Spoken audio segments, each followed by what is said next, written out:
高雄赛扬坐到奇隆，给大家看一下搭地铁的人潮状况。下午到站之后，再从空桥带大家去看四面风。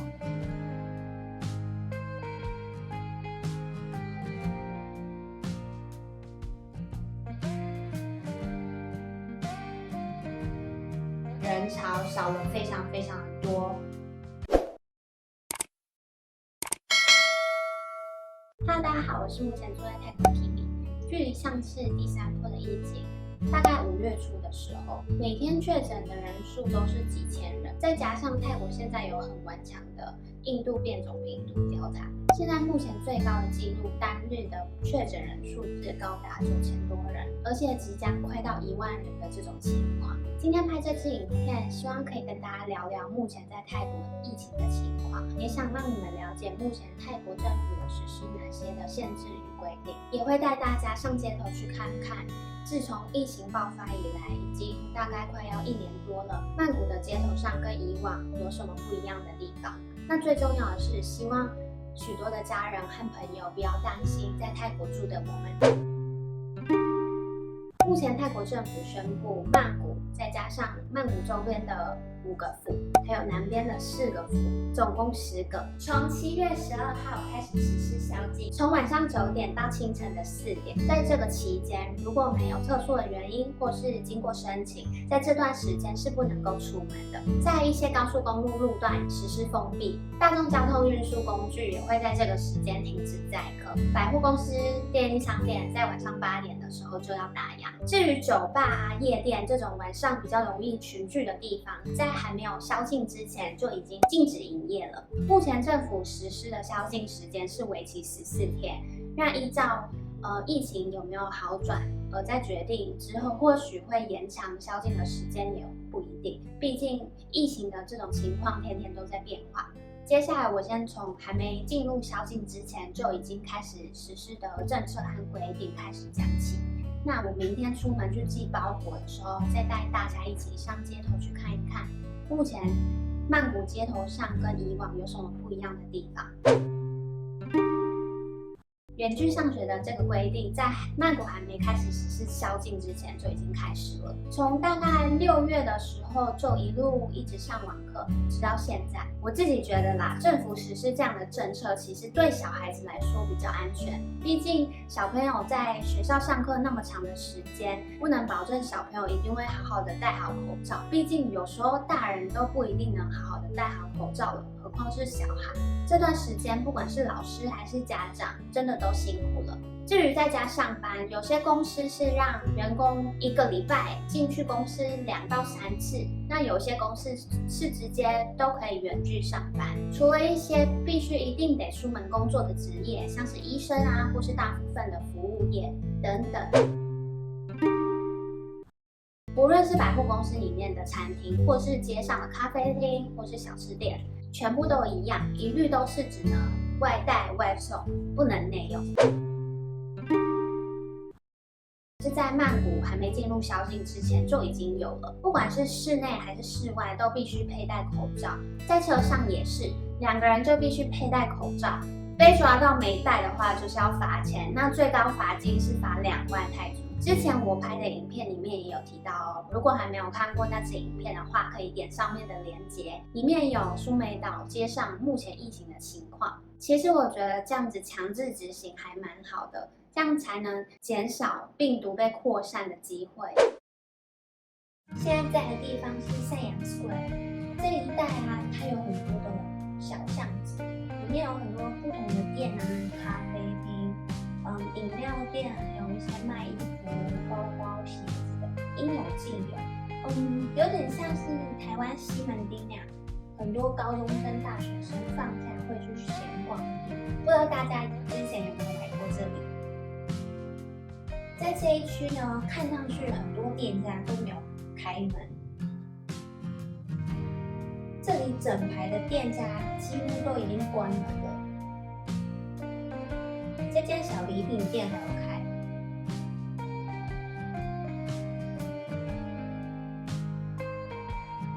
眼镜店也关门了。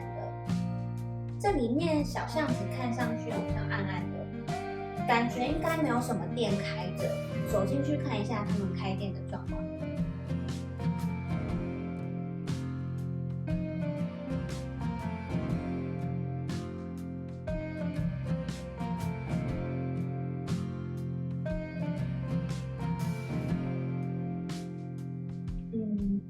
很多店都没有营业了。我走到对面的街上给你们看一下，我旁边的这条路正在整修，对面整条街的店也都是关门，这边也关门了。剪头发的店还是有营业，目前政府还没有宣布一定要暂时营业。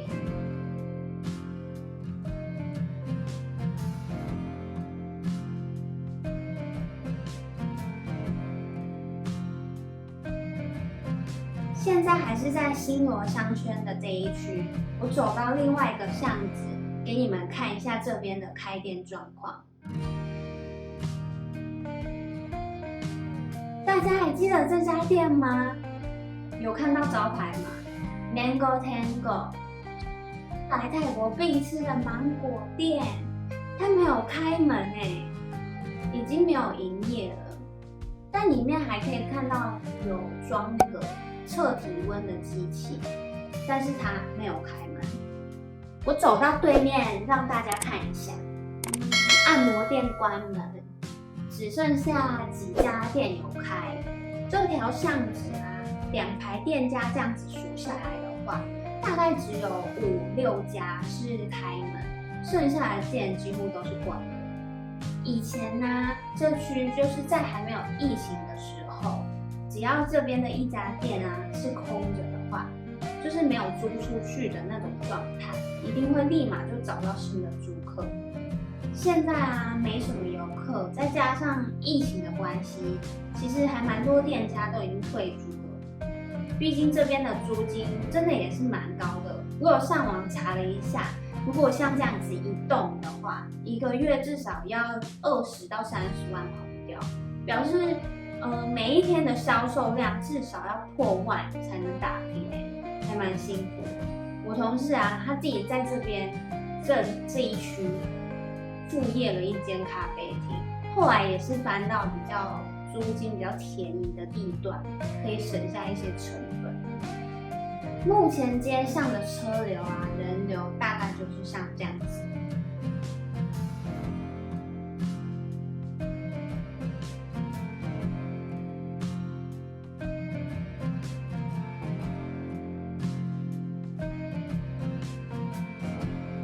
这家大家一定会来朝圣的 After You， 还有营业，只是目前提供外带外送。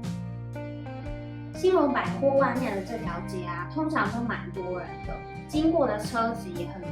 现在几乎都没什么车，也没什么人，而且这边的药妆店啊，平常也都超多人的，现在都没人。之前在这边本来都会摆很多的小摊贩，现在全部都收掉了。走进去 Times Square One 百货给大家看一下。大家还记得这个柜位吗？之前的这个柜位是 Flying Village 熊大店的柜位，我之前也在这边跟熊大拍过照。我往前面走一点，看一下开店的状况。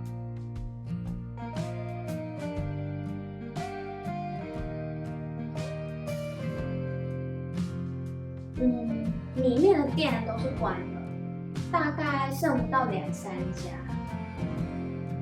这间星巴克也闭店了。之前在泼水节的时候，跟同事一起，大家坐在外面聊天。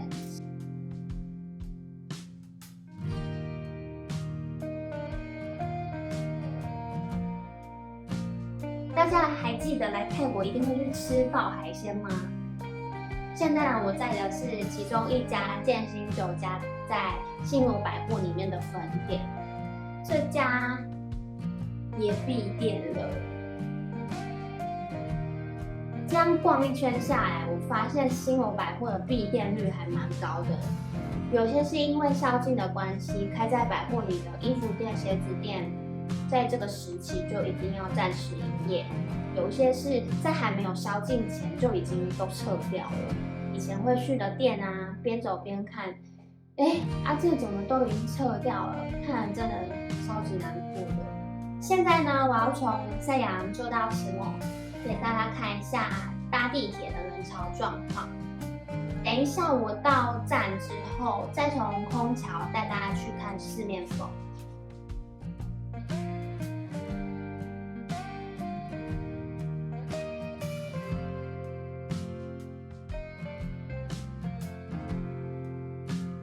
好，我从 BTS 走出来了，超级安静的，而且人非常非常的少。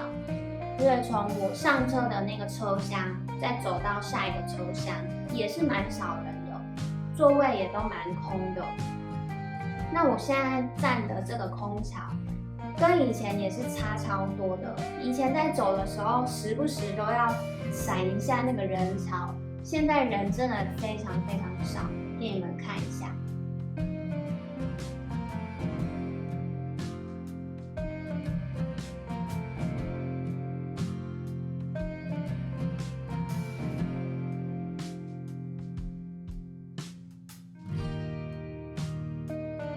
快走到四面佛了，现在在四面佛这里啊，只能在外面参拜，就是不能走进去。旁边少数卖香的摊贩，他们一样还是都还在，只是目前人潮少了非常非常多。里面呢也没有还愿的舞者了。大家还记不记得平常曼谷都会爆塞车？现在呢，很多公司啊远距上班，或者是小朋友在家里远距上课，那塞车的情况就减少了很多。之前在桥上这边看，就可以看到很多满满的车潮。现在站在桥上这边看，跟以前真的差超多。在这个空桥上拍过跟车潮的照片。现在整个车潮都没了，变了好多。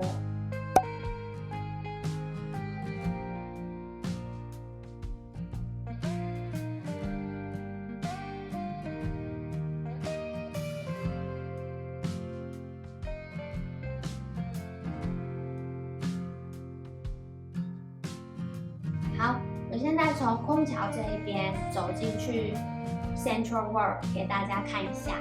最近因为宵禁的关系，百货公司有出了一些新的政策，在晚上8点的时候就要打烊。除了一些必要性的店家之外，其他通通都要暂时营业。我在这里指的必要性呢，是像卖食物的餐厅、咖啡厅、卖的吃的喝的五金行啊，或是家具店。等一下，天桥这边的路口封住了耶，我找一下别的路口进去。还有买菜的超市。其他像是衣服店、鞋子店，或是比较娱乐性的 KTV、游乐场或是电影院，如果是开在百货公司里面的话，目前都是暂停营业的。那为期时间一样是以宵禁为主的14天，在依疫情的情况，政府再去评估是否要延长。毕竟疫情的情况每天都在变化，这边的路口也封住了。等一下，我找下一个路口。我身后的 Big C 大家有看到吗？必买一堆零食塞爆行李箱的地方，还有旁边的 The Market， 里面有一家 Donkey Donkey 的分店，不知道你们逛过了吗？我找到这个门有开，那我就先进去拍给大家看。百货里啊，如果还有再继续营业的餐厅，店的位置在其他楼层，不是设在1楼的话，会设一个像这样子的小柜位，要买外带就可以直接在这边点。其余的楼层都是全部封住的，手扶梯啊都会用柱子像这样子挡住，而且停车场也没什么车。虽然我们都不知道这个疫情会持续多久，但是比起专注在这个疫情的期间，我们不能去做的事，不能干嘛干嘛，这些通通都不要想，而是去想想现在可以做的事，把它当成是一个机会，尝试一些以前你可能很想要做的事，但是却没有时间去完成它。看看影片，学习如何做蛋糕，或者是学一个新的语言，学如何投资理财等等等，学习一个新的技能，也许你会发现不一样的自己。我们都要一起加油，保持身体健康。也欢迎和我分享你在疫情期间都做了一些什么事哦。今天的影片就到这里结束了。喜欢我的影片，别忘了按赞、分享、订阅、开启小铃铛。那我们下次见喽，拜拜。